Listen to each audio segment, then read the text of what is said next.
we can do the pod whenever you want. That'd be great. But That'd be great. But you gotta.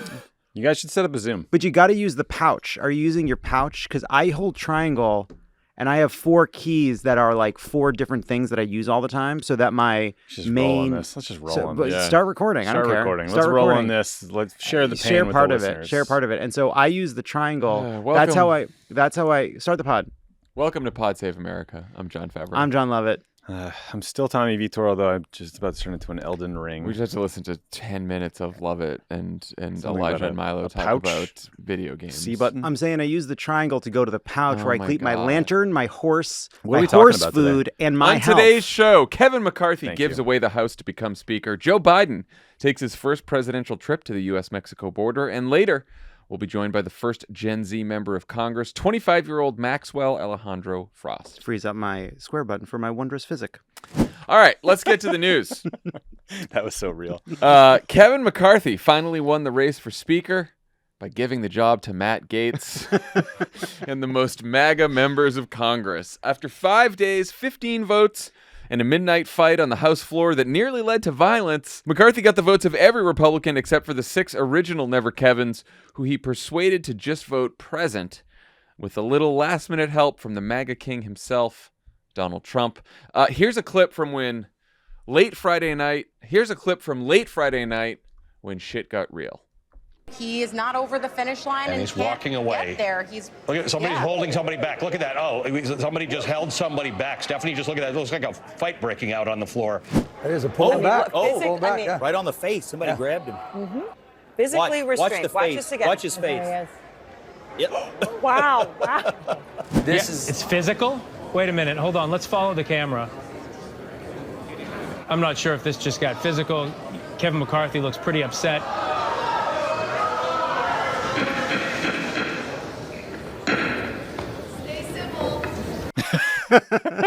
Stay Who civil. said that? Stay civil. So, first question, who stopped Alabama Congressman Mike Rogers from punching Matt Gaetz in the face, and should that person be impeached? Well, we do know it is North Carolina. North Carolina's Richard Hudson, who had name that no will live flair in for infamy. drama. Yeah. You know, look, I was watching it Friday night, as we all were. You weren't Cool. playing Elden Ring. I literally moved. Okay. I switched. It was I could have done a 2-screen experience, but and I was in full Ken Watanabe mode. Just let them fight. I think it was cool too that because C-SPAN cameras aren't yet locked down because the speaker wasn't chosen, they got the moment where Matt Gaetz put his hand on Kevin McCarthy's cheek and said, "Do you feel in charge?" Wouldn't you be mad? It's one thing to break up a fight, good for you. But to grip you over your mouth, he almost got like a fish hook thing. That would Love upset and I were me. talking about this with Congressman Frost. your grubby hands what out of my mouth. Yeah, don't putting your hands. Sir. We don't know. These are not hand sanitizer people. No. But so what my breakdown of what happened and why the hand went over the mouth is he was trying to pull him back in an act of friendship, saying, "You don't want this. I'm trying to help you stop yourself from being in a bad position." And then Mike Rogers started fucking talking. Yeah. And then the other guy was like, Leaned "I got to into it. get this guy to be quiet." And then it was just It was hand a on the melee. mouth. It was a Hand on the melee. mouth. And the interesting backstory there on Rogers is that he's slated to become chair of the Armed Services Committee. Sure is. Where Gaetz also serves, and reportedly got an offer from McCarthy or leadership to chair a subcommittee in Armed Services if he agreed to vote present for McCarthy. And Rogers didn't like that concession very much because Rogers thinks there were other people who deserved to be chair of that subcommittee, whatever it is, over Matt Gaetz, which is probably all the people. Yeah, well, that's the thing. I think they're both are currently on the committee, and the closer you get to Matt Gaetz, the more you understand how far he should be from chairing a committee. There is a moment where you can see Matt Gaetz mouthing the word committee at either McCarthy or one of his goons. So that's why there's been this speculation. Although then McCarthy says nothing was promised, but 2 things: 1, he's a liar. Yeah. Yep. That's important. And 2, that's how we got this job. A lot of this is a wink and a nod. Even as we're recording this, we know some of the kind of changes to McCarthy's positions he took between Thursday and Friday, but we don't totally understand what those final few concessions were to get those 6 goobers from to the present votes. Yeah, we should all try to be a little more present. But Richard Hudson, the congressman, John, UNC grad, elected student body president of the College Republicans, staffer for elected officials, and his wife, was Kellyanne Conway's chief of staff. I took when you said in the prep, what do we know about this guy? I took you literally. You know what? Wow. That was Wikipedia educational. them. I literally had never heard of his name before. No, I didn't either. I was hoping he's like a before wrestler now. or something fun. No.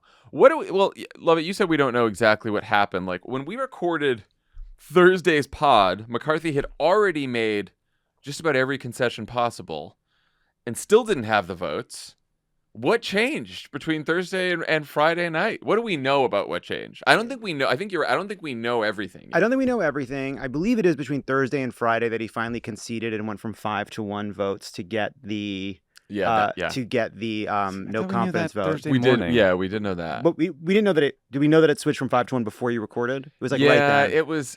Here's what we knew. We knew that all these concessions were floated. We knew that Chip Roy and about 14 of the 21 holdouts might move based on these concessions, but they hadn't yet. Right. And then I said to Dan during the recording, Matt Gaetz just said, either Kevin McCarthy's going to have to withdraw from the race or live the entirety of his speakership in a straitjacket based on the rules we're working on right now, which was a hint that maybe Matt Gaetz was coming around. And then Kevin McCarthy just went running up to Matt Gaetz. Is like, tie me up, baby. I'm in. I want this name. I want this title. Here's what we know: Kevin McCarthy. He's the new LBJ. He's the master of the Congress. I mean, what I think happened is we started to read, thanks to all the leaks, all these rule changes that were going to be put in place. And then Thursday night, I think they went through them all night and they probably got them on paper and locked everybody down, because the next day, Friday, is when he flipped those 14 Republican votes. And then he went after, those are the people who really wanted substantive changes. The Roy Chips, the Chip Roys. Yeah, your Chips Roy. Your Chips Roy. And so they're moving away from the other ones are Chips Roy. They don't want to do We anymore. done? It's great. I think keep going. They don't want to do the omnibus. These Republicans hate these big omnibus bills. They feel like they have to vote for. So they want individual spending bills from each of the committees. They want the debt ceiling tied to spending cuts. Those are some of the big ones. Yeah, and then once he got the 14, that put a lot of, and this was McCarthy's plan, which worked out. This put a lot of pressure on the 6 original Never Kevins. Because now you had all these switches, and so now what are they going to do? And apparently they had worked out a plan, or they had discussed a plan, the 6 Never Kevins, because none of them wanted to actually vote for McCarthy, because they've all gone on, like Gaetz said, I'd rather be waterboarded than vote for McCarthy. You know, they went way too far. They went all went way too far. So they said, all right, none of us are going to vote for him. If we all vote present, then we won't have to vote for him, but he can still get it and whatever. But apparently that plan hadn't been firmed up when they did the 14th vote, when they did the 14th ballot. So Gaetz was suddenly they needed a yes vote from Gaetz and not a present vote to actually get McCarthy speaker because of some absences. And Gaetz is like, fuck no, I'm not going to be the one to do it. He goes president, and everybody claps and cheers thinking it's over, but none of them know how to count votes except for McCarthy. He goes sprinting over to Matt Gaetz. Is like, what's your problem, man? Yeah. But I mean, Matt Gaetz, he's such a smug prick. He said on the record, I ran out of things I could even imagine to ask for, which is obnoxious but also true. And I think they were all looking for a way to just climb down. Yeah, no, I mean, he was effusive towards the end there. He could never vote yes because he said he was never Kevin, and he stuck with that. But there was that moment where basically they realized they need one of these 6 to flip to yes, and they were all just gathered around Lauren Boebert and Matt Gaetz, just the whole apparatus of the fucking Congress gathered around 2 of the most disgusting human beings in public life. MTG's got Donald Trump on the phone, just throwing it at people. Yeah, I was going to say, because he's a messy bitch who loves drama, Donald Trump was involved. He's watching. Also, by the way, do you know how fucked up and stupid and deranged you are that MTG is rebranding as a sane person based on your misadventures? She's walking around being like, guys, I think this has gotten out of hand. Can't we come together and govern? I've got Donald Trump on the phone. He'd love to help. I think she's bummed. I think she wanted to be part of the insurrection, and she kind of missed out. Yeah, Lauren Boebert was like, I'm taking that spotlight now. There's a great picture of MTG holding her phone that says DT on it, and she's trying to give the phone to Matt Rosendale, who's one of the never Kevin's, and he basically was like, "Get away, don't put me in that Don't do position. that to I me." can't talk to him." Didn't he say like, don't do me like that? So I think he did. Yeah. so she instead, so Trump, I guess, talked to Andy Biggs from Arizona, who originally ran against McCarthy, and talked to Gates and told him to knock the shit off. Said basically, "You're making me look bad." The thing is, there's a lot of victory has 1,000 parents, but in the days leading up to it, McCarthy is now going on television being like, I want to thank my friend Donald Trump who helped get me all the way there. Donald Trump knows how to support somebody if he really wants to. He was going on Truth Social saying like, hey guys, maybe Kevin will be good. I don't know. I say give him a shot, but I'm not crazy about it. He couldn't have been more predictable in all this. It was perfect. He did just enough to get himself in the stories. I mean, at first he refused to come out in support of Kevin. Then the vote happened. Then he did his sort of tepid true thing. But you even had reps like Ralph Norman saying, like, I disagree with Trump. This is not his fight. This is our fight with McCarthy. Like, they were not scared of Trump. Yeah, Boebert said that too. Which was impressive. And then as soon as it became clear McCarthy was going to win, Trump gets into gear. He starts calling people, right? But like Hakeem Jeffries becomes speaker. Trump's going to find a way to take credit. I mean, this is laughable nonsense. I did love his tweet, though. His truth. I greatly helped Kevin McCarthy attain the position of Speaker of the House. I did our country a big favor. Yeah, you did. Subtle. Yeah, you did. So now that the House has a speaker, they also are voting any minute now, as we record on Monday afternoon, on a new set of rules for the chamber that will empower the most extreme Republicans. Love it, you mentioned a few. What are some of the most consequential here that we're all going to have to live with? But the most on the rules from the rules package. The most important is the debt ceiling, that they have secured a promise that there won't be a vote on lifting the debt ceiling without spending cuts. Those are a non-starter for the White House and for the Democratic Senate. So that sets off some kind of standoff over the debt ceiling. That is by far the biggest issue to come. Beyond that, the fact that there are 3 Republicans on the Rules Committee, which is three Freedom Caucus members as part of the Republican majority on the Rules Committee, means those 3 members have veto over what comes out of that committee. That's going to be a very big deal. We should say It's why bigger than that is. Yeah. I mean, the Rules Committee in the House sets the terms and conditions of debate on any bill that goes forward. I think the normal process is like the Judiciary Committee votes on a bill and then it goes to the Rules Committee and then they structure how it's handled on the open floor. So there's just like enormous power. It used to be called the Speaker's Committee because that was how the Speaker controlled the floor. Kevin has just handed over the keys now. And basically, because they have, there's 9 members in the Rules Committee. Freedom Caucus gets 3. Democrats have 4. So now there's only 2 non-Freedom Caucus members that are Republicans on the committee. So basically, the Freedom Caucus, by joining with the Democrats, who are going to probably oppose everything Republicans want to do on the most things that Republicans want to do in that Rules Committee anyway, can effectively stop any bill or any amendment from coming to the floor that they do not like. They can't necessarily put anything on the floor they like because they would need a majority on the committee, and Democrats might not want to give them that. But they can kill just about everything. And by the same token, if the non-Freedom Caucus members want to get something onto the floor that the Freedom Caucus does not want, That's they right. will need Democrats. Yep. And Democrats will play ball because we always do.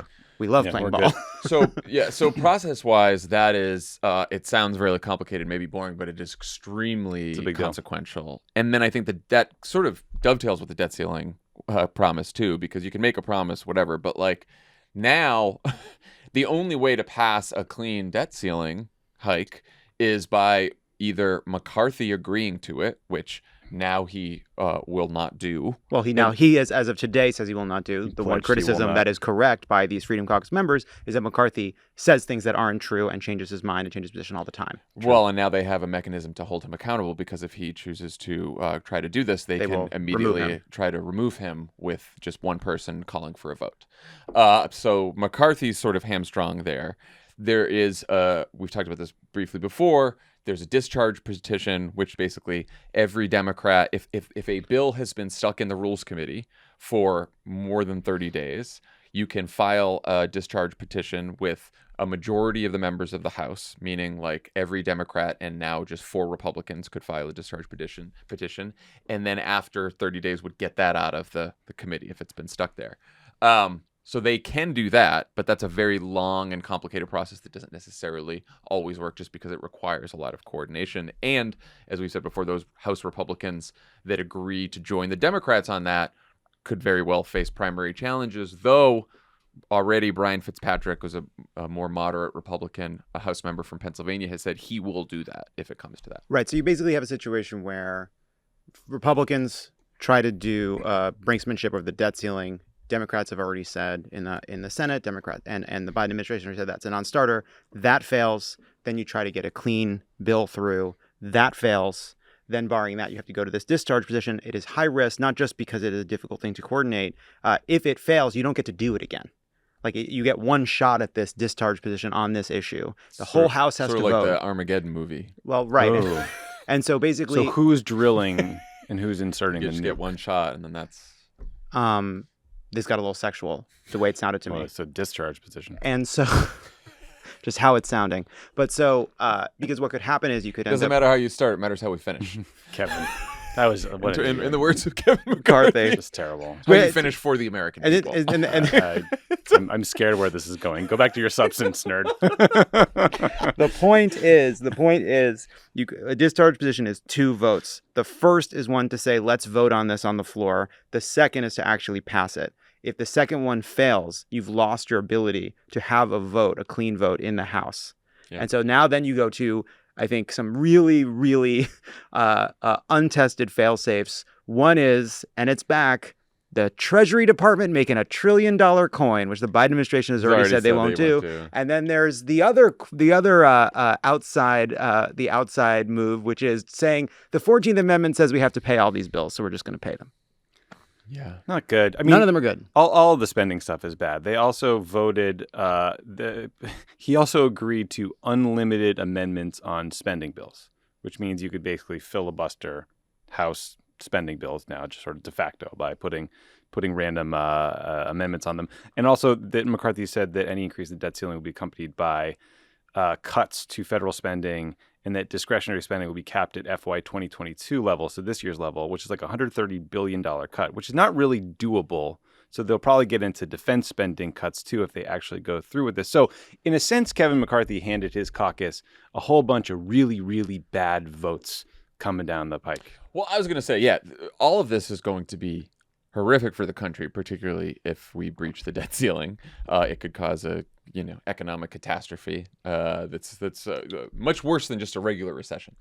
But just to talk about the politics for a second, because the what the Freedom Caucus demanded was so extreme, right? Which is not just like some cuts accompanying the debt ceiling hike. Like they want to vote on a balanced budget amendment. It's just impossible in 10 years. Which means that anything you would do, any kind of vote you would take to get the necessary cuts to abide by their craziness would gut Medicare and Social Security and Medicaid. So basically, these people are going to go in the next year. Republicans are going to say, if you don't let us gut Medicare and Social Security and Medicaid, we will blow up the global economy. That's going to be their position. Not popular. And I'll tell you, it's not popular. And it's what, sorry. And it's why you're already seeing, I will not ever call them moderate Republicans. They're not moderate Republicans, but they're Republicans that have been around longer than these people are starting to say things like, we have ways around this. And also, wait, isn't the debt ceiling just kind of writing checks, cashing checks we've already written? It is. And so I do think a lot of this is going to be about how much are these Freedom Caucus members daring Republicans from swing districts or Biden districts to just say, I'm sorry, but I'm voting with the Democrats to get things done. Yeah, but there will be a confrontation over this, and I do think like the discharge petition could work for the debt ceiling because it's just a clean bill. It seems like to avoid a government shutdown, it can't work because a lot of those bills to fund the government don't come up, and they're not finished until like right before the government's about to shut down, and the discharge petition takes 30 days. So on that one, like we're headed towards a shutdown at some point in the fall. Yeah, that's what as I was sort of looking through the deal, what I found myself thinking is, all right, there are some exit ramps on the debt ceiling. Let's hope we use one. Let's hope that works. But man, are we hurtling towards some kind of government shutdown, partial government shutdowns. That's going to be the cycle. It's going to be people's Social Security. I mean, it's the mess. Bad shit. So the House Republicans, they can't really pass any legislation because the Senate Democrats can like kill all their any crazy shit that they send over. The only power they have is to do three things, two of which we talked about: blow up the global economy by breaching the debt ceiling, shutting down the government if they refuse to fund it, and then the third thing is they're really excited about their investigations that they got teed up. Super pumped. So New York Times reports that incoming Judiciary Committee Chairman Jim Jordan has that. That's fun. He was also going to chair a special subcommittee to investigate the Department of Justice, the FBI, the intelligence agencies, and will demand access to open investigations by the Justice Department and classified intelligence. What do you do about this if you're the White House or Democrats in Congress and you start you're the DOJ and you get asked for information about an ongoing investigation? They're going to say no. Yeah. Absolutely not. And they're going to cite precedent going back decades. And I don't know that they will yield on that. And I'm not really sure what Jim Jordan thinks he can do about it. You know, like there is a Judiciary Committee. They do oversight over the Department of Justice. There is an intelligence committee that does intel oversight. This is just sort of a special, they're calling it a Church Committee 2.0. The Church Committee investigated real abuses by the intelligence community, things like MK Ultra, where Americans were given acid to see if it was a truth serum, like the surveillance of Martin Luther King Jr., et cetera. It led to the creation of the intelligence oversight committees. This proposal is just payback for people investigating Donald Trump. That's all it is. It's also the House rules package doesn't fundamentally alter the relationship between Congress and the administration. It's not a law. No. It's not a. It's a sop to Jim Jordan. It's their internal rules. It's something that McCarthy has promised Jim Jordan. It doesn't suddenly require the DOJ to behave in a different way. And the Biden people have signaled, like, we will go along with legitimate oversight and we will not go along with stuff like this. I mean, they're basically saying that. They're going to take all this. This is all going to be fought out in court, and I think that the Biden administration probably feels very confident that they'll prevail. Yeah. And by the way, I think that Kevin McCarthy, when he gave Jordan the concession, probably knew this too, and probably didn't think it was much of a concession. It's like, you know what? He wants to go tell the base that he did this. He wants to go on TV, make a bunch of noise, and then when the Biden administration rejects the subpoenas, he can call them lawless, and he can go on Fox and have a great time. And I'd also point out that Jim Jordan has in the past shown that he doesn't actually believe congressional subpoenas carry much weight because he is currently, or he just was in defiance of one. The one thing that I did appreciate that the White House did was basically, so Jordan and some other Republicans put in a bunch of requests last year and basically said, like, new Congress, clock starts again, which really I think pissed them off. Yeah.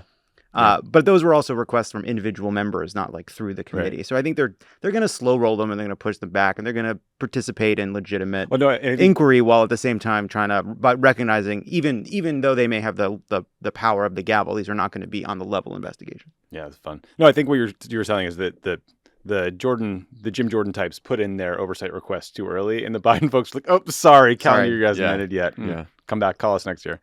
I mean, look, it's going to be a circus, and I think will they find a Trump judge or two who's like, Eileen Cannon in the Trump investigation matter, who just like goes with them? Yeah, maybe, but like I think even the more conservative appeals courts in the Supreme Court have shown that on some of these requests by Trump or Trumpy people, they're like, no, you're not gonna do this shit. And they all lean towards the executive branch having unchecked power.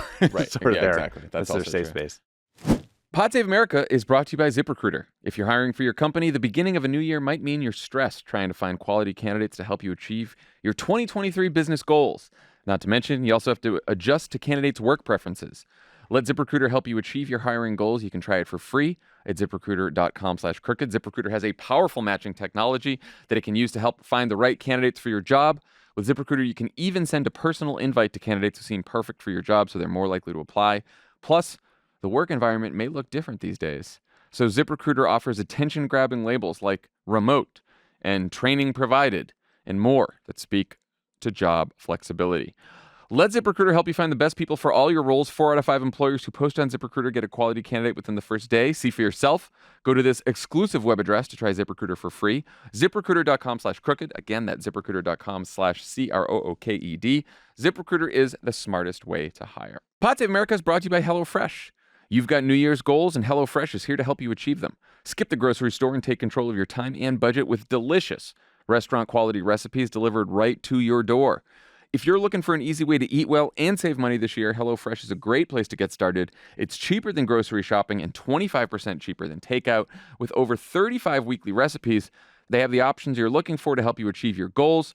Choose calorie-smart and carb-smart recipes, or even customize select meals by swapping proteins or sides, upgrading your proteins, or adding protein to a veggie dish. HelloFresh's latest line of meals is fast and fresh recipes featuring robust flavors and filling portions that are ready in less than 15 minutes. Less than 15 minutes, that sounds great. That is very, very fast. A great recipe. I like all the options. Doesn't get much faster than 15 minutes. You get some carb smart, you get some calorie smart, saves you time. And the takeout, here's the thing, the takeout fees, they start building up. You see what the price of the entrees, and then by the time you add the delivery fee, the tax, much. They say 25% cheaper. I would up that Yeah, percentage. for sure. Honest. So we love HelloFresh. We love it. Go to HelloFresh.com/crooked21 and use code crooked21 for 21 free meals plus free shipping. That's HelloFresh.com/crooked21 with code crooked21 for 21 free meals plus shipping. HelloFresh, America's #1 meal kit. Pod Save America is brought to you by Real Paper. It's a new year, and you know what that means. Podcast ads talking about New Year's resolutions. Okay, what do we got? This ad is no different. I regret to inform you. Right now is the perfect time to upgrade something that you use every day and probably never even think about. Toilet paper. Oh, Lovett thinks about it. Yeah, a lot. Got to think about it. Got a pre-plan. Real is the best kind of eco-friendly product because it doesn't feel like you're sacrificing something to help the earth. Real paper is made from 100% bamboo, so they don't cut down trees, is certified by the Forest Stewardship Council. Bunch of sticklers on that thing. The bamboo must be pretty pissed. I thought I could enjoy some time with the panda. Instead, look what I'm doing. Look what my life has become. My sister's at the San Diego Zoo with a beautiful panda. I'm never going to live up to that. Hello, darkness, my old friend. And is always shipped in plastic-free packaging. Real is also a certified B Corporation. With every purchase you make, they're planting trees through their partnership with One Tree Planted. Kung Poo Panda? No. Nice. That's something. It's That's something. something. Sort of a movie. Please add your own personalization and endorsement. I mean, Clean as a whistle. clean, Yeah. enjoyable, comfortable. It's great. Real Paper is available in easy, hassle-free subscriptions or for one-time purchase on their website. All orders are conveniently delivered to your door with free shipping in 100% recyclable plastic-free packaging. No ifs, ands, but plenty of butts. That is so funny. So funny. If you head to realpaper.com/crooked and sign up for a subscription using our code crooked at checkout, you'll automatically get 30% off your first order and free shipping. And when you're using it, think of us. Specifically Lovett. With every Think of me. square. That's REELPAPER.com/crooked or enter promo code crooked to get 30% off your first order plus free shipping. Let's make a change for good this year and switch to Real Paper. Real is paper for the planet. All right, so one of the big investigations Republicans have promised is into Joe Biden's handling of immigration at the U.S.-Mexico border, which he just visited in El Paso on Sunday for the first time as president. In the last year, more migrants have been apprehended trying to cross the border illegally than at any time since 1960. The White House just laid out a new enforcement plan. It would, on one hand, allow more migrants from more countries to apply for a 2-year work permit in the U.S., but it would also require asylum seekers to book an appointment for their claim to be heard before they arrive here, which means they will no longer be able to just show up at the border and apply or stay in the U.S. while they wait for a court date. Republicans attacked the plan and the visit is too little too late. No surprise there. But some immigration activists called it a humanitarian disgrace. So win-win for Joe Biden. Tommy, what do you think of the trip and the plan, which seemed to have hit the sweet spot of satisfying no one? No one. Let's do the trip first. I mean, I think the debate around whether Joe Biden should go like himself look at the border really reminded me of when Republicans used to say Barack Obama won't say radical Islamic terrorism. That became their one-stop sort of catch-all attack on him for dealing with terrorism. And it made a complicated problem sound simple and rhetorical. Eventually, we used those words to try to move the debate forward. Spoiler alert, it did not. But I think Biden is in a similar spot where he knows just visiting the border changes nothing. Maybe, though, this will change the conversation, take away a Republican talking point. We'll see. Already, it seems like what is happening is Republicans are saying you went to the border, but you didn't actually see actual migrants. Yeah, you don't go to the border. You're refusing to go to the border. You go to the border. It's a photo op. I mean, under what circumstance would Joe Biden have gone to the border and the Republicans would have said, "Bravo, Mr. President, you did it"? Never. So what do you think about the plan, since that's more substantive than just the border visit? I mean, I think like there is a real challenge at the border. More and more people are coming. It's left border communities on both sides of the U.S. and Mexico border overwhelmed and unable to provide food and housing and services for the people who need them. It also has left our immigration system overwhelmed. Immigration courts have backlogs that are years and years long. So Biden is trying to address this big, multifaceted, complicated problem piece by piece. And a lot of the recent migration is migrants from Venezuela, Cuba, Haiti, and Nicaragua. So these are countries where there's a really challenging humanitarian situation and a political asylum case to be made because there's repressive leaders. So they're saying like, okay, we're creating this humanitarian parole program where 30,000 migrants from each of these countries can come. If you have a sponsor, you can buy a plane ticket, pass a background check, etc. But at the same time, they're increasing penalties for people who go try to seek asylum from those countries through Mexico. So the idea is address this very legitimate asylum need, but also do so in a way that disincentivizes people paying smugglers to get to the border or just going through Mexico on your own. I think it's a flawed approach in a lot of different ways, but I think that the Biden team's position is basically this is a decade-old problem. Congress will not do anything to solve it. This is what we can do, so we're going to try to like bite at this piece by piece by going after these countries first.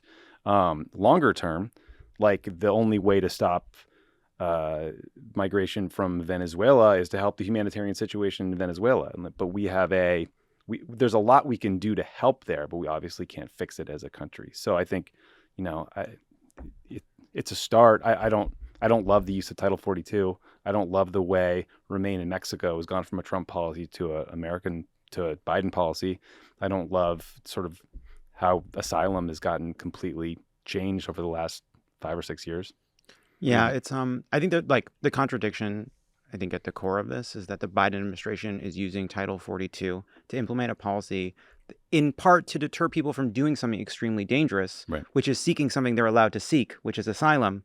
But at the same time as they're using Title 42, they're also in court trying to get rid of Title 42, which I think highlights the kind of catch-22 that they're in, because the current policy is not humane. People sleeping on the streets in El Paso, these years-long backlogs, the lack of resources, the border being overwhelmed. We are in an inhumane situation. So like the advocates, I think, are right when they point out that like people have a right to seek asylum. Absolutely. They shouldn't need to be able to afford a plane ticket Absolutely. and have somewhere to go. But then the Biden administration says, hey, we put something like this in place for Venezuela, and it did stop the number of people by 70% trying to get in the country in a dangerous way without permission. Yeah, the Venezuela piece of this was basically a pilot program back in October, and now they're extending it to Haiti, Cuba, and Nicaragua. And one of the reasons they're extending it is because it worked, the pilot program, in the sense that It reduced it by 70%. it has been an effective deterrent, and that it reduced illegal border crossing by 70% from Venezuela. No, but the problem is, and the humanitarian advocates aren't just correct from a humanitarian perspective about asylum, but potentially from a legal perspective as well. That's a big problem. Obviously it's international law that we have agreed to abide by, but it's also Congress has made it fairly clear that you can come and apply for asylum whether you show up at a port of entry or anywhere else, right? And so the Biden administration saying that you can only do it from home is for sure intended to make the process more orderly and fair. But if the law is you can show up and do it anyway, like I don't know, and the Ninth Circuit basically said to the Trump administration, like, yeah, you can't force people to apply somewhere else. Like they can apply for asylum if they get here. So I don't know that this new plan will survive court challenges. This plan may not survive in court. Title 42 won't survive. May not survive for that much longer. There's also a piece of this which is the Biden administration saying that if you've moved through another country where Right. you did not seek asylum, you can't seek asylum here. Well, yeah, the idea there is if you leave Venezuela, you go through Mexico. Why didn't you apply for asylum in Mexico? Why did you come all the way to the United States? Right. Is the question there. And look, all of this it's what you said, Tommy. Like this is maybe the best of a lot of bad options facing the Biden administration, because the only way this gets fixed is with new laws. Those are off the table because we just talked about how Republicans aren't going to let the government stay open and may breach the debt ceiling, right? So they can't even get that done. They're not going to get immigration done. So barring that, if you're the Biden administration, you only have so many options and so many resources. Well, and I think some of it, and I think another piece of this, though, for Biden, especially with Venezuela and Cuba, is more in like the classical foreign policy bucket, which is our policy towards Venezuela has been to sanction the shit out of them and recognize a guy who is an opposition leader as the president for the last 6 years. That has completely failed. We need to rethink these sanctions regimes we have in place that are crippling the economies of these countries and then wondering why people are leaving them and trying to seek safety elsewhere. Yeah. Now, I'm not saying like the United States is the entire reason that the Venezuelan economy has collapsed. And like Maduro is very much in charge and responsible for governance of his own country. But U.S. sanctions have failed. The policy of recognizing Juan Guaido, this opposition leader, as the president has failed. And we need to move on from that and just rethink these policies, I think, whole cloth. But there are all these like larger structural problems that contribute to the migration challenges that we face. There are past and present foreign policies. There is climate change is going to create more refugees all over the world than ever before and is continuing to do so. There's violence in all these countries, right? So you got to solve all that. In the immediate term, there's people showing up in El Paso and they have converted their convention center to a shelter. And you have these cities all along the border and increasingly cities all throughout the United States that just don't have the resources to care for migrants who show up in a humane way, even when they want to. Yeah, so And that's a real challenge Yeah, for cities, for border communities, for states, like all over the place. And you got to do something about it. Yeah, so I do think that's where, like, similar to that moment when the speaker vote was failing and you had Biden with McConnell on a bridge showing the success of bipartisanship into this kind of thorny, very difficult, impossible to win issue with a lot of incredible pain and immiseration. Like Biden says that extreme Republicans are going to use it as an issue, but they have a choice. They can keep using immigration to try to score political points, or they can help solve the problem and come together to fix the broken system. So he's going down there and he's putting himself on the side of, I would like to work on this issue with Congress. Comprehensive immigration reform is obviously almost certainly off the table, given the makeup of this Congress. As you said, do I think it is inconceivable they can't find ways to address this in a smaller way, in some way through Congress? I don't think it is impossible. I think he has to put himself on the side of trying and then leave it to these extreme Republicans to kill it. And I don't know, politically, I don't know what else he would be able to do. I think they'll try, but you have the acute near-term problem, you have the long-term structural problems. And I think you have a Republican Party that doesn't want the problem solved. Yeah. That's why we focus on the wall. That's why we focus on the border visit. And frankly, we have a country that's a lot less welcoming to immigration than I think all of us would want it to be. Well, even yes, and to your point, Sinema and Kirsten Sinema and Cornyn tried something narrow to add it to the omnibus at the end of last year, and Republicans killed it because you're right. Like Tommy said, there's a Republican Party that doesn't want this problem, any part of this. They wouldn't get problem through DACA when they had Donald Trump telling them they wanted it. And just he wanted it. I mean, the last major immigration reform is 1986. George W. Bush tried this. It got through the House. Republicans killed it in the Senate. Obama tried to get something through. Republicans blocked it in the House. We have been kind of in this debate. And what happened in both the Bush administration and the Obama administration is Democrats and both administrations compromised and pushed forward a ton of enforcement provisions, a ton of security procedures. And then the hardliners dismiss it as amnesty, and things just keep getting worse and worse and worse. But to your point, Tommy, about the attitudes in the country, we haven't talked about the politics really yet. The percentage of people who say that increasing security along the U.S.-Mexico border to reduce illegal crossings, quote, should be an important goal, has risen to 73% from 68% 3 years ago. This is according to a recent Pew poll. This was cited in the New York Times. The increase is largely driven by Democrats, 59% today versus 49% then. Now, lest everyone think that like suddenly all Democrats and Americans became very resistant to immigration in general. When you ask questions about like, should people who are here, undocumented people here, be given a path to citizenship, or you ask about DACA, you ask about children who are here, the percentage of people who want to welcome those people and want to give people, immigrants, a path to citizenship is quite high. In fact, a majority. But there is a difference in politics in how we should handle people who are already here, who are undocumented, and what we should do about people who are coming over the border now. And part of that difference, the disparity, is people thinking, and a lot of immigrants who are here, people who came here and have since been naturalized think this too. They think, okay, I came here, I stood in line, I did everything right, or I know people who have been here for years and still don't have citizenship, even though they're doing everything right, and yet someone comes over the border and right now, and they get to stay here. Yeah. Right. And so there's this feeling of this fairness where the attitudes in general in the country become more generous to people who are here, who want to be here, and more worried about border security and people coming over here now. And I do think that sort of ties together a kind of political necessity and a practical necessity. And it is why I think the Democratic high-level messaging on this issue has not changed in basically 20 years,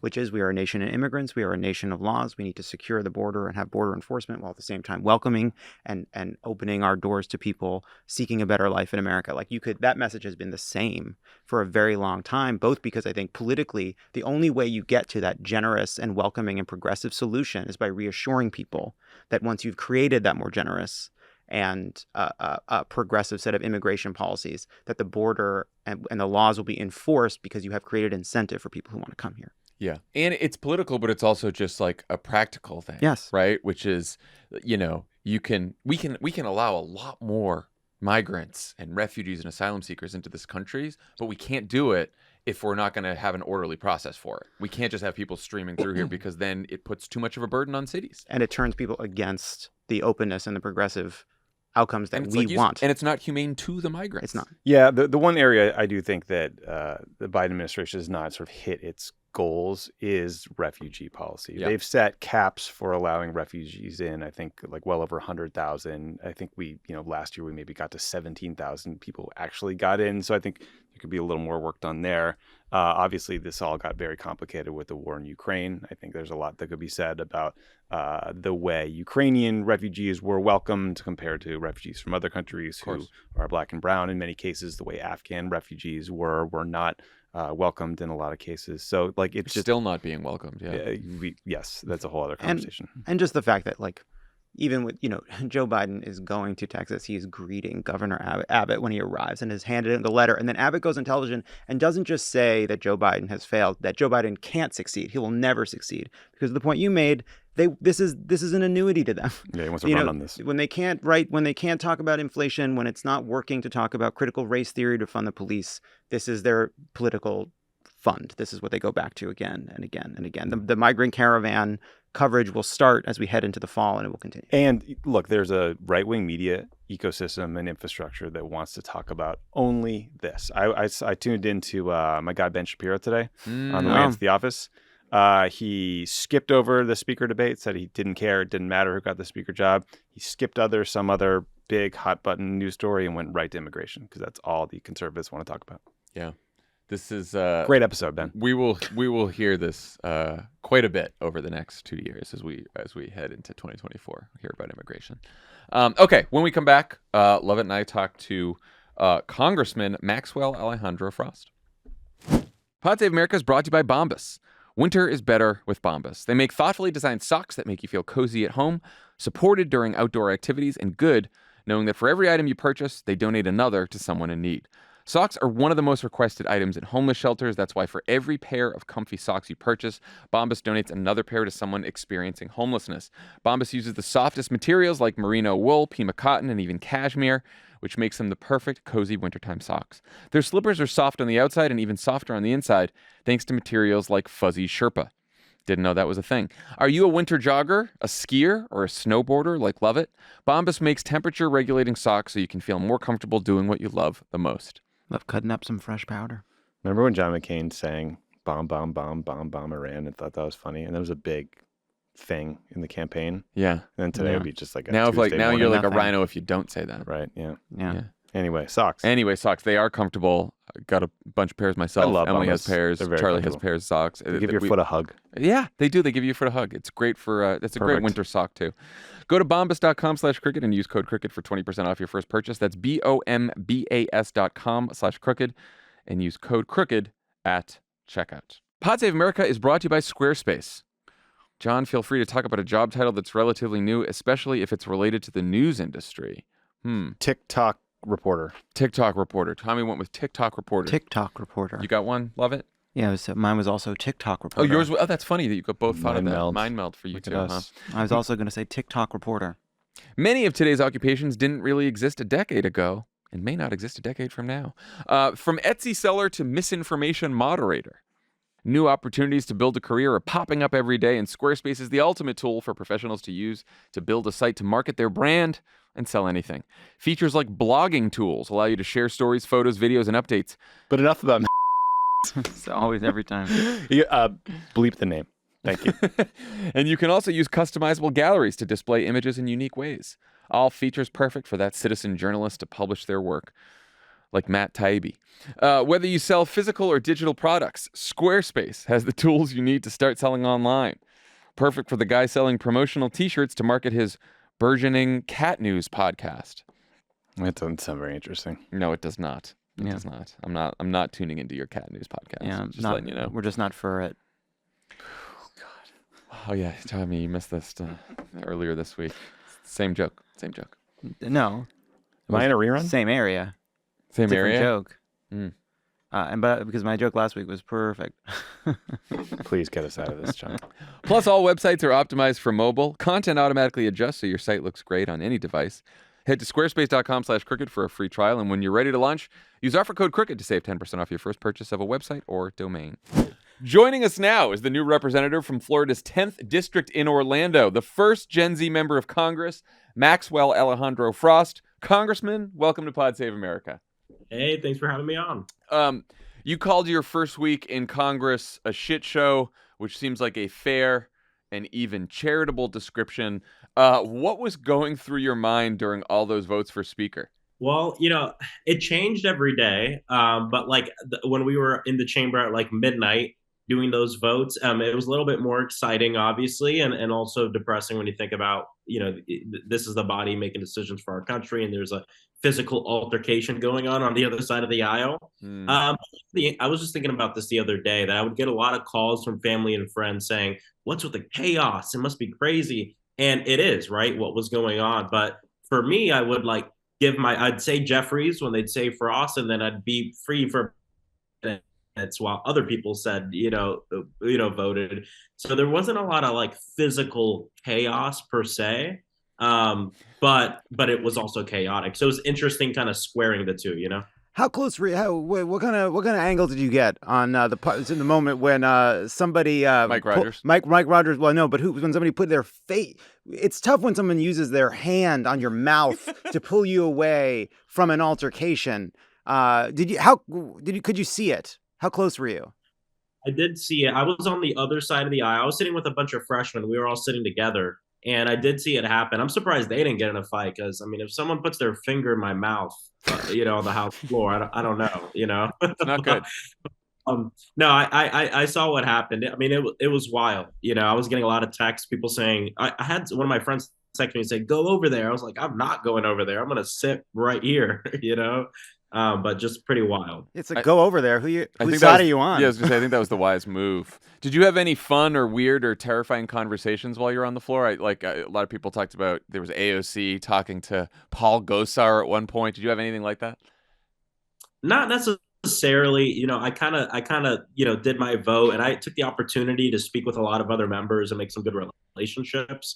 But I did not really go and have some interesting, wild conversations with people on the other side. I thought about going over and saying hi to some of the Republican members from Florida who were kind of part of that group at the beginning and just kind of seeing what's up. But I decided to kind of let the process play out and, maybe introduce myself at another time. The funny thing is a lot of people in Florida have been asking for a freshman photo, like a bipartisan photo. And I was talking with Jared Moskowitz that night at like midnight. I was like, maybe tonight's the night to pull everybody together.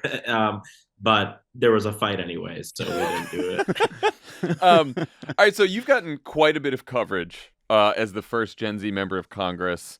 I've seen a bunch of profiles. How are you handling all the attention? Well,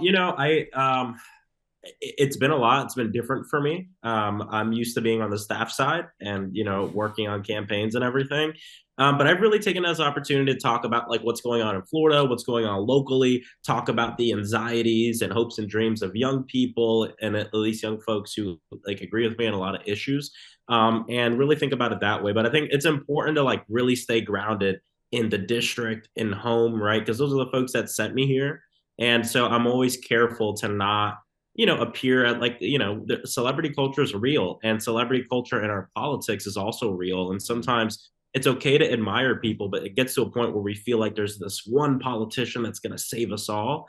And that's not how our system works, right? It's not meant for one person to be able to do it all. We need a movement inside and outside the halls of Congress. So it's always exciting, but I always like to tell people it's going to take all of us. It's not the Maxwell Frost show. It really is going to take a lot more folks who, think alike so we can pass real legislation that's going to have like transformational change for people across the country. Pretty tough shot at Chris Coons. What do you think older generations misunderstand most when it comes to your generation's view of politics? Yeah, a message I get a lot, and this is no flack to anyone who has sent this message to me or said it, because it means a lot, and I get where people are coming from. But something we hear a lot of is the young people will save us, and I get where that comes from.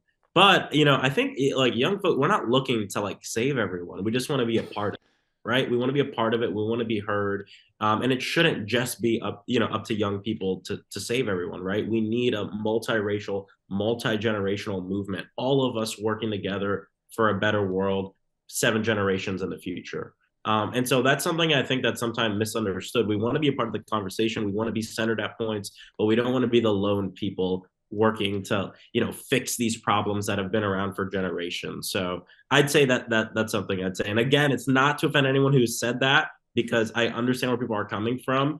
But I think it's important that we all see ourselves as a part of the solution and not just like young people. So you are Gen Z, we are millennials. Now, a lot of people had hoped that the turnout that we would learn from the turnout that Gen Z had really helped make the difference, and Gen Z did turn out, but actually not to the same extent that millennials turned out to help prevent there from being a red wave. What can you do to learn from us as millennials, as your elders, as the previous generation? How do we inspire you? How do we help you succeed? How do we inspire you? Is such a great. How do we inspire you? This is a great question. Thank you. Unbelievable. I've been looking a lot at but to be like, I've been looking a lot at the numbers, and I think a lot of times folks are expecting, because of like what we see on the news, first Gen Z member of Congress, March for Our Lives, etc., like Gen Z to come out and outvote everybody.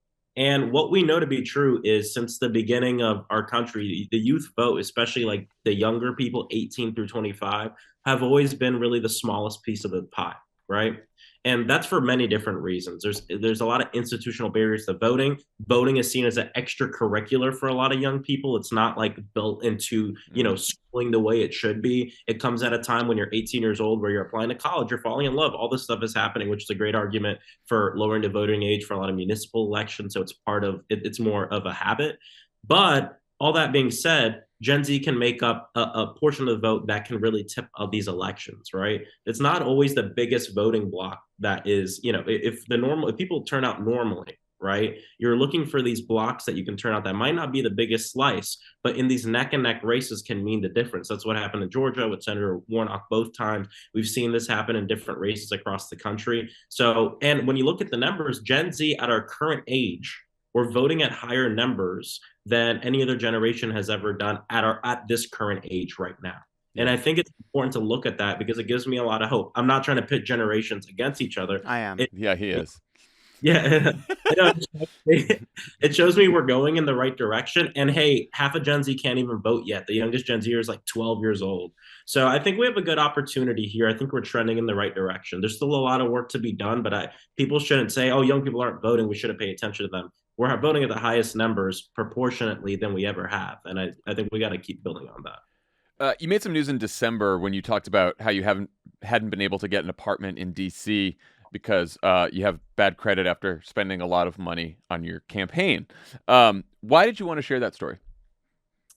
Well, two reasons. There's two reasons. Number one, I think it was important to make a point. I think vulnerability from our electeds is really important because it goes to show that like we're people too, but not just that. It's that a lot of these issues will continue with folks even when they get to like a seat of power, position of power. So I think that was really important. And I just wanted to be vulnerable with folks. The other thing is I was just kind of pissed off because I had just gotten the message that I was denied from the apartment. And so I was also a bit frustrated. And so, in typical Gen Z fashion, I was taking to Twitter to air out a little bit of my frustration. But I'm glad that it ended up, creating they asked in a White House briefing about it. And so I'm glad that like the tweet led to a lot of broader conversations around housing and equity around housing, because it's something we don't talk about a lot, especially these barriers to even running for office. We got to talk about. Well, I was going to ask you about that because I talked to a bunch of voters during the midterms, and the number one issue I heard about was cost of housing. And that was especially true with the group of young voters I spoke to. Like, what do you think Congress and the White House should do about that? There's a lot that needs to be done. We know like the biggest levers on housing are pulled at the municipal and countywide level. But what the federal government can do is two things. Number one, bring money home, bring money to these municipalities and countywide governments so they have the resources they need to actually act on getting more housing, and not just more housing, affordable housing near opportunity. Like Orlando right now, Central Florida has one of the worst affordable housing crises in the country per capita. But the problem isn't just affordable housing. I can go 2 hours north of Florida and find great housing that's really cheap, but then that's 2 hours from the city center, right? It's not near opportunity. So we need money to come back to these communities, and it needs to bypass the state and go directly to the local governments. Like Florida's preempting everything right now.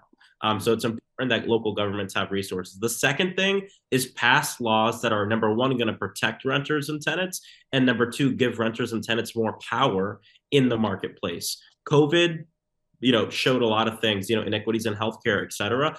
It also lessened the amount of power that tenants and renters have in the marketplace right now, because a lot of these huge conglomerates and these leasing companies, management companies were able to buy up all this inventory, and now they own most of the inventory, especially in Central Florida. So you have a hard time finding a place that's affordable. And we know that when you move into a place, it's not just, oh, you pay first month's rent. You're paying first, you're paying last, you're paying your deposit, you got to furnish the place. That's a lot of money to have in your bank account to be able to move into a place in the first place. So there's a lot that needs to be. I think the federal government can do a lot to protect renters. We've talked about things like rent stabilization.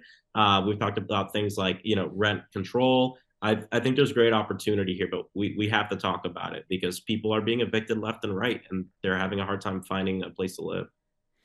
You've been an activist and an organizer. You ran partly because you were frustrated with lack of progress on issues like housing and guns and healthcare. You're now in the minority party in a divided government. What are your realistic goals for the next 2 years? Well, the three issues we're going to focus on right out the gate are housing, gun violence, and then housing, gun violence, and we're also going to focus on music and arts funding, which is a huge thing in Orlando and Central Florida. We're a very culture-based city, and I think every one of those we can work on in a bipartisan way. We might not get the North Star I believe in these next 2 years. We've seen the dysfunction over the past week. So it seems like things even Republicans are for, they're going to have a hard time passing, let alone the things that I believe in. But I think there's ways that we can sneak in and get in good amendments or appropriations that are going to help fund a lot of these programs that are important. When we talk about gun violence, I know I say gun violence and everyone's like, they just passed the first piece of legislation in generations last year, and the Democrats had Congress. Well, there's a lot of other things we can talk about in gun violence that's beyond or different than gun regulation, which is the most controversial part. We need more gun regulation, but we also need money to go to fund community violence intervention programs, which are evidence-based programs that help end gun violence before it even happens. This is a lot of the work that a lot of people were protesting for during Black Lives Matter. We need money in our communities. We need money in our communities. This money goes to these community-based programs that help get kids off the streets and do a ton of different work to help end gun violence before it happens. A proactive solution, and I think we can get that type of money passed in a bipartisan way. At least I hope I can. Hope we can. So during the speaker fiasco, C-SPAN cameras were off their lockdown position. They were catching every moment. We all loved it. You loved it. Is there any hope, given that we can stop the Republican majority in the speaker's office from forcing C-SPAN to lock down the cameras? Can we keep the angles? We're going to do everything we can to try. There's already some emails going around and people organizing around it. When we talk about bipartisan things, I saw Chip Roy talking about this too, and he's actually for freeing the C-SPAN cameras as well. We probably won't agree on almost anything this next Congress, but we agree on this. So I think there's appetite for it. There's obviously public appetite for it. I've offered my own help on ways we can organize around it. So we'll see. I think we're going to learn quickly the next couple days here, but I think there's an opportunity to keep the C-SPAN cameras free. I think it's important. Like, it makes democracy, number one, more exciting, obviously, but it also gives people an opportunity to have real accountability and accessibility in the House. I think a lot of us will read an article and think, oh, this set of members, they never talk with anyone besides themselves. But when you're on the House floor, you see that kind of everybody talks with everybody. And those kind of conversations, I think it's important for the public to see. So you were arrested in 2020 in a protest. You were sworn into Congress this week. You posted both your mugshot and your official portrait, but you said it wasn't a glow up. Is that a substantive representation of the values in those photos, or do you just really like your mugshot? I don't like my mugshot. That was during Black Lives Matter protests, the height of COVID. I hadn't got my hair cut in a long time. I think you look good in that picture. My friends call that mugshot my Lion King haircut because I just have so much. But either way, I think it was important for me to post that. And the reason I posted the glow up thing is because I knew there'd be a lot of folks who, if I didn't put that, who would quote tweet and say, "Look at this glow up, look at this glow up," and that's not the point of that. It's not that, oh, he was in jail and now he's a member of Congress. No, that's not. We're not trying to demonize people who are incarcerated a lot of times because of bogus laws and because of racism, etc. So that's why I posted that. It's not about a glow up. I'm the same person. I have the same values. I'm just now in a position here where I'm able, hopefully, to be able to uplift a lot of our arguments and what we believe in. And so I'm glad it's gotten a good reception, and people are able to look at that kind of honesty and vulnerability, and some of my opponents used my mugshot during the campaign. And so I wanted to post it too, because I'm proud of the work that we did. I'm proud of the fact that, we took to the streets in nonviolent form to advocate for Black lives and for our communities. And so I'll gladly post it. Last question, we'll let you go. A lot of people your age are ready to give up on politics for a lot of understandable reasons. You're in the fight now. You're a new member of Congress. You are, of course, going to have 2 years where, like you said, hopefully you can get some bipartisan accomplishments here and there, but it's going to be tough. A lot of people likely at the end of the next 2 years are going to say, ugh, Washington still seems broken, and why should I be involved? What do you want them to know about why you still feel politics is worthwhile? Yeah, I was just talking about this morning. I think there's a few things real quick. The first one is we've been lied to for generations about how things work up here in order for people to get elected to office. So we have politicians who will say, vote for me, and this will happen tomorrow. This will happen next year. We all know that that's not how this process works. And what that does is sow in a lot of doubt into our voters who will vote for someone, not see the change in that 2 years, and then think, wow, my vote doesn't mean anything. And I don't blame people for feeling that way if the 2 years, right, is the span that they're thinking in. And so I've been honest with people, both in my district and in interviews. I'm honest. I say, here's what I believe in. I cannot promise it will pass this year or next year because I'm one of 435 people. This is how the system works. But what I can promise you is what I believe in, how hard I'm going to fight for it, and what I'm going to do back at home. and we're all part of this together, right? Not propping myself as some savior, because that's not how this works, but all of us together. It's not just me working for my community, it's me working with my community. And I think when people see themselves as a part of that struggle with you, they're more likely to kind of understand the realistic approach, right? And they're less likely after 2 years to say, wow, we don't have Medicare, for all, not everyone has healthcare. This is worthless. It's a broader struggle. The second thing is we have to be honest about the timetable here. And again, it has to do with these like 2 years, right? It goes beyond 2 years, right? This struggle is a generational thing for healthcare, for climate justice, to end gun violence, et cetera. And I think it's important to be honest with people about that, not to discourage them, right? But to make sure they're really bought into the current landscape. So that way everyone has the same expectations. We're not going to be able to get everyone on board with this, but every time I talk with people, anybody, I'm very honest about the fact that we're not going to see bold transformational change in the next 2 years out of the United States Congress. And I'll tell them why. It's because we have a majority that doesn't believe in it. And it seems like even the things they do believe in, they're not even going to be able to get passed. But guess what? There's light at the end of the tunnel. In 2 years, we're going to be able to get back a Democratic majority, and we're going to be able to fight for what we believe in a better way and be set up to actually pass things. And so I think when you're honest with people, I think we should give people the benefit of the doubt, especially in our communities, and not be lying to them all the time about the powers of this office, because a lot of the power of this office comes from the people themselves, and they need to see themselves integrated in the process. An organizer at heart. I love it. It's refreshing. Congressman Frost, thank you so much for joining Pod Save America, and good luck to you. Thanks for having me on. Have a good day. You too. Take care. All right. Thanks to Congressman Frost for joining us today, and we'll talk to you on Thursday. Bye, everyone. We were so inspired by all the work that our Vote Save America volunteers did in the last midterm that we made new merch to celebrate you. Fresh VSA crew necks in classic colors are available now at the Crooked store. No V-neck? I don't know. Okay. I'll go check for myself. Go check it out. Head to crooked.com/store to shop. Get yourself one of those classic crew necks. Wear around town or in Limgrave.